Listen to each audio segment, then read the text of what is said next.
আমি ইতিমধ্যেই বলেছি যে রাজ্যে রাষ্ট্রপতির শাসনে ভোট হতে পারে এমন পরিস্থিতি তৈরি হচ্ছে।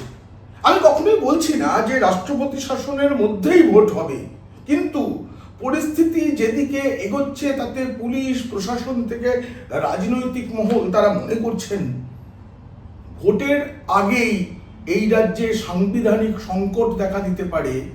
অন্তত ভোটের মাঝপথে প্রথম দফার ভোটের পরেই এরকমটা হয়ে যেতে পারে।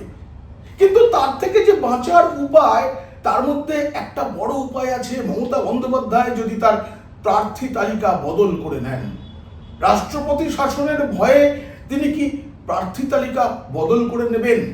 আজকে এ নিয়ে আলোচনা করব। যদি ভালো লাগে অবশ্যই সাবস্ক্রাইব করবেন। বিনাক কি বলছে এখন জানুন।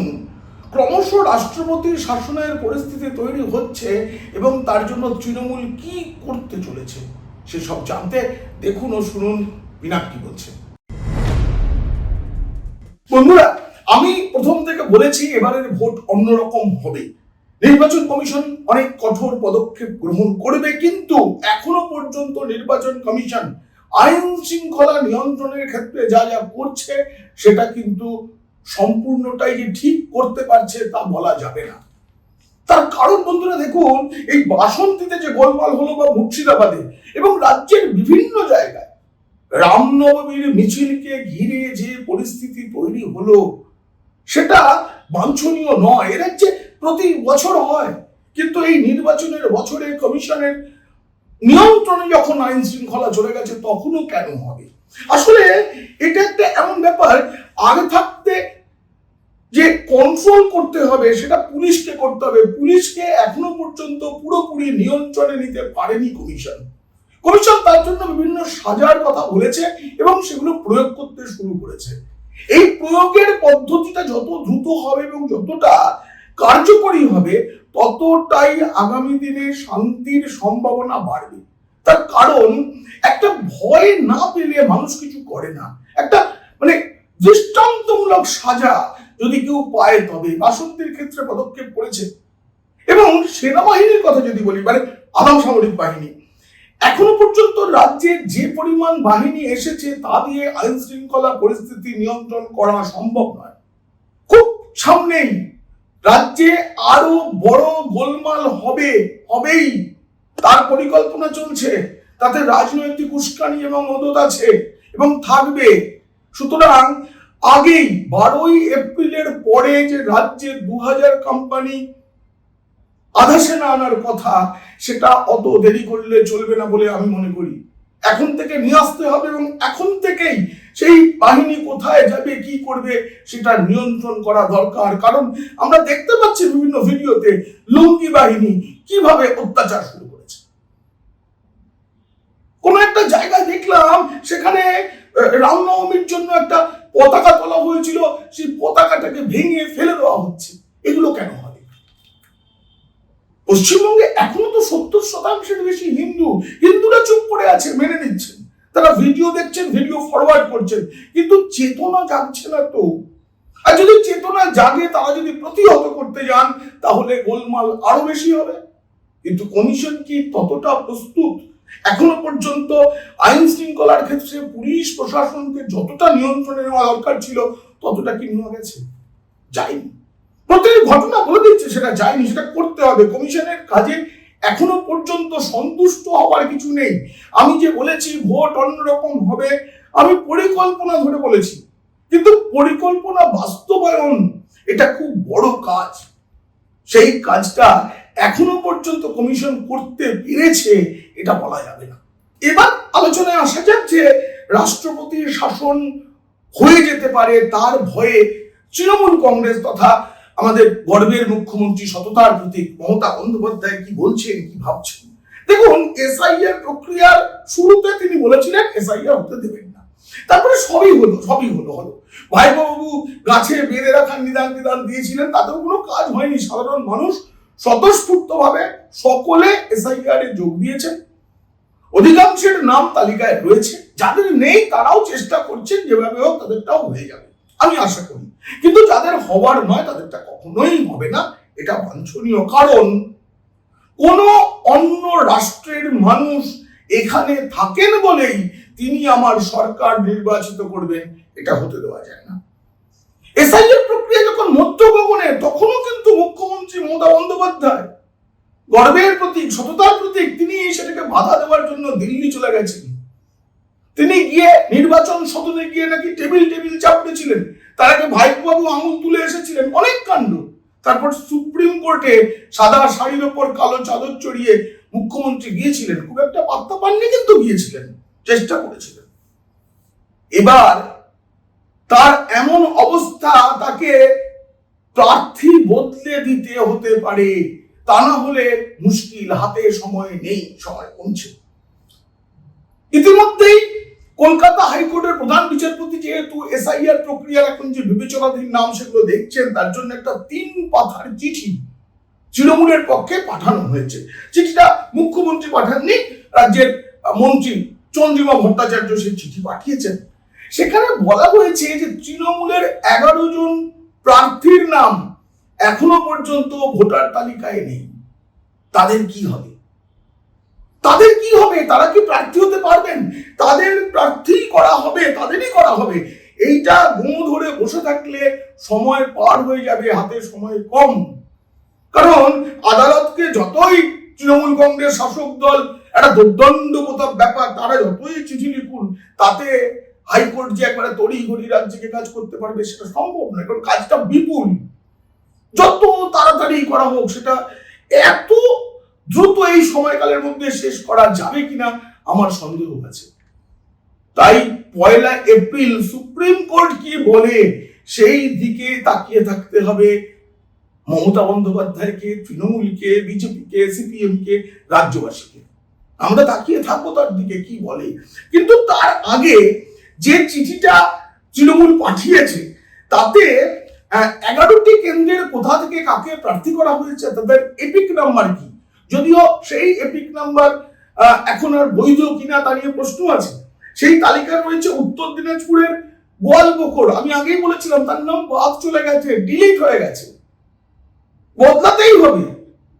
এরপরে আছে মালদহের মোথাবাড়ি, মুর্শিদাবাদের শামশেরগঞ্জ, লালগোলা, নওদা, কলকাতার শ্যামপুকুর, হুগলির চণ্ডীতলা, উত্তরপাড়া, উত্তর 24 পরগনার দেগঙ্গা এবং বীরভূমের হাসন।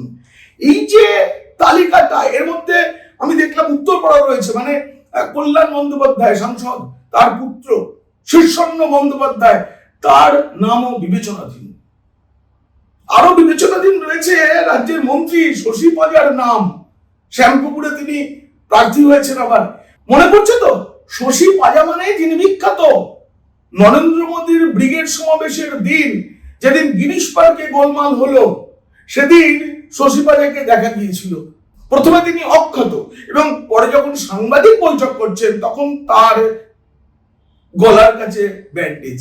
শুধু তিনি নন, তার সঙ্গে যারা ছিলেন তাদেরও আগে অক্ষত দেখা গেছে, তারা হাসপাতালে যায়নি, তারা প্রেস কনফারেন্সে গিয়ে পিছনের সারিতে সারিবদ্ধভাবে দাঁড়িয়েছিলেন যাতে ছবিটা ভালো হয়, প্রত্যেকের চোখে ব্যান্ডেজ, মাথা ব্যান্ডেজ, তারা নাকি মার খেয়েছে। কিন্তু কেন মার খেতে হলো, কে গেছিল, এটা আমাদের বিষয় নয়। আমাদের বিষয় হচ্ছে ভোট কি করে হবে। দেখুন, 6টি এই যে 11 জন তৃণমূলের প্রার্থী যাদের নাম ভোটার তালিকায় এখনো পর্যন্ত পাকাপাকি ভাবে নেই, বিবেচনাধীন, তাদের মধ্যে প্রথমে যে 6 জন আছেন তাদের মনোনয়ন পেশের শেষ দিন 6 এপ্রিল। মনোনয়ন পেশ অত সোজা নয়, তার প্রচুর কাগজপত্র লাগে। ব্যাংকে টাকা কত আছে, সম্পত্তি, স্ত্রীর সম্পত্তি, ছেলের সম্পত্তি, সোনা দানার মূল্যায়ন, কোথায় কি লোন আছে, কোথায় মিউচুয়াল ফান্ড কেনা আছে, কোন শেয়ারে টাকা আছে, স্থাবর অস্থাবর যাবতীয় সম্পত্তি, গাড়ি, সবটা দেখানো হবে কি দেখানো হবে না, কোনটা দেখাতেই হবে, অনেক বিষয়। কিন্তু তার মধ্যে মূল বিষয়টা হচ্ছে আমি পশ্চিমবঙ্গের ভোটার, এই কাগজটাই তো নেই।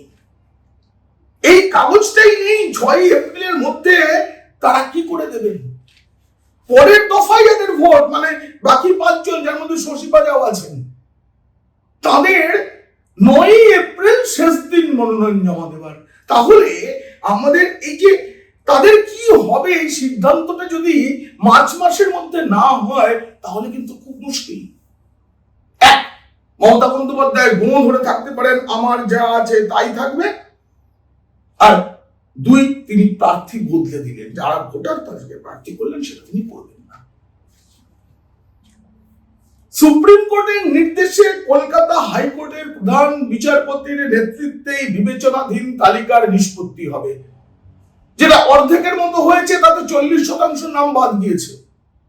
এই বাকিটা কবে হবে সেটা নিয়ে মহামান্য প্রধান বিচারপতি কলকাতা হাইকোর্ট তাকে 3 পাতার চিঠি লিখেছে তৃণমূল। কিন্তু সেই চিঠিতে লেখা হয়েছে যারা প্রার্থী অথচ বিবেচনাধীন তাদের বিষয়টা দেখে নিষ্পত্তি করা হোক। কিন্তু বাকিরা, যে দুধেল গাইদের ভোটে নাম থাকবে, তালিকায় নাম থাকবেই বলে পিসি বা ভাইপো বাবু কথা দিয়েছিলেন, তাদের কি হবে? যাদেরকে বলা হয়েছিল তোমাদের নাম কোনোভাবেই বাদ যাবে না, এমনকি সুপ্রিম কোর্টে মমতা বন্দ্যোপাধ্যায়ের আইনজীবী সওয়াল করেছিলেন সকলকে ভোটার তালিকায় রাখতে হবে, সকলের ভোটের অধিকার চাই, সেই দাবির কি হলো? তৃণমূল জবাব দিন। দুধের গাইরা তো নেই, তাদের জন্য কি করবে? বিজেপি লড়ে যাচ্ছে। বিজেপি, আমি যা খবর পেয়েছি তাতে লড়ে যাচ্ছে যাতে কোন ভারতীয়, তিনি মুসলমান হন বা হিন্দু, কোন শরণার্থী যিনি বাংলাদেশ থেকে এসেছেন মানে হিন্দু, ওখানকার সংখ্যালঘু, তাদের সকলের নাম ভোটার তালিকায় যাতে থাকে তার জন্য লড়ে যাচ্ছে বিজেপি। এদিকে এই বিবেচনাধীন তালিকা ইত্যাদি নিয়ে 30-31 রাজ্য জুড়ে বিক্ষোভের কথা ভাবছে সিপিএম। এই যে জটিল পরিস্থিতি, তার মধ্যে শাসক দল তৃণমূলের কাছে প্রশ্ন, আপনারা বলেছিলেন এসআইআর হতে দেবেন না, ভাইপো বাবু বলেছিলেন কত ধানে কত চাল দেখিয়ে দেবো, দিল্লিতে 1 লক্ষ মানুষ নিয়ে যাবো, কিচ্ছু পারেননি।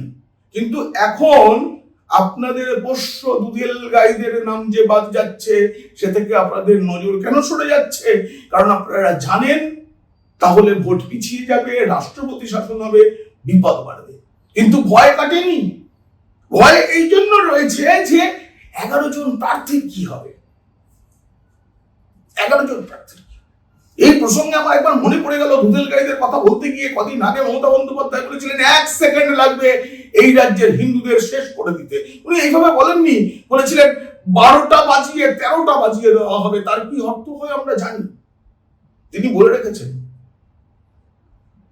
নবান্ন থেকে নির্দেশ দেওয়া হয়েছিল এই রমজানের সময় একটুখানি নিরাপত্তা ভালো, এবং যখনই তালিকা প্রকাশ হচ্ছে তখন যেন চতুর্দিকে নিরাপত্তা। একটা কোথাও যে গোলমাল হতে পারে বা গোলমাল করো এরকম উস্কানির ইঙ্গিত সব সময় রয়েছে। তবু তো 2 ঘন্টা সময় নিয়েছিলেন। হুমায়ুন কবির বলেছিলেন ভাগীরথীর জলে ভাসিয়ে দিতে 2 ঘন্টা সময় লাগবে। আর আমাদের স্বয়ং মুখ্যমন্ত্রী, গর্বের প্রতীক, সততার প্রতীক মমতা বন্দ্যোপাধ্যায় বলেছেন 1 সেকেন্ড। 1 সেকেন্ডে অনেক সিদ্ধান্ত নেওয়া যায়। বাঙালি জেগে উঠলে 1 সেকেন্ডে ক্ষমতা থেকে সরিয়ে দিতে পারে, কিন্তু মুখ্যমন্ত্রী বলছেন 1 সেকেন্ডে একটা বিশেষ কমিউনিটি 12টা বাজিয়ে দিতে পারে, 13টাও বাজিয়ে দেবে।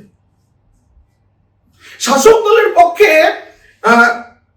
বিচারপতির কাছে যেসব আর্জি জানানো হয়েছে তার মধ্যে বলা হয়েছে যে প্রতিদিন তালিকা প্রকাশ করা হোক, বিবেচনাধীন তালিকার কতজনের নিষ্পত্তি হয়েছে, কতটা হয়নি সেগুলো প্রত্যেক দিন জানানো হোক। কেন নাম বাদ পড়লো সেটাও জানতে চাওয়া হয়েছে। কেন নাম বাদ পড়লো? ভারতীয় নয়, একটাই উত্তর, কারণ নির্বাচন কমিশন কখনোই কে ভারতের নাগরিক কে নাগরিক নয় এটা বিবেচনা করে না, কিন্তু নথি অনুযায়ী যে ভারতীয় নয় তাকে ভোটার তালিকায় রাখে না, এটাই হচ্ছে কাজ।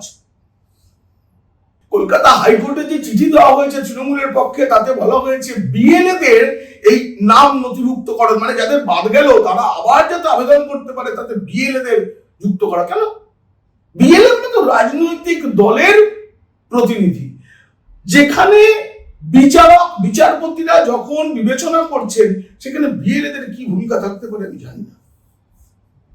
ঠিক আছে, আমি একটা জিনিস বুঝলাম, যাদের নাম বাদ গিয়েছে তাদের আবেদনের পদ্ধতি যেটা, সেটাই সাহায্য করার জন্য বিএলএদের কাজ করা হোক, যুক্ত করা, এটা ভালো। কিন্তু ভোট কবে হবে? বিএলএদের যুক্ত করা মানে এই যে আবেদন প্রক্রিয়া সেটা আরো লম্বা হবে, তারা দেবেন, তারা ভুল করবেন, তারা অন্যায় করবেন, সেগুলো যাচাই হবে, এসব করে আলটিমেটলি ভোট কবে হবে? 1 কোটির কাছাকাছি নাম তো বাদ যাচ্ছে, কিন্তু এইসব করার পরে ভোটটা ঠিক সময় হবে তো? হতে গেলে মুখ্যমন্ত্রীকে প্রার্থী তালিকা বদলে ফেলতে হবে না তো? এইসব প্রশ্ন থাকছে।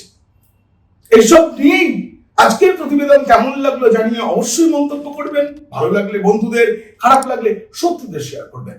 আপনারা খুব খুব ভালো থাকবেন।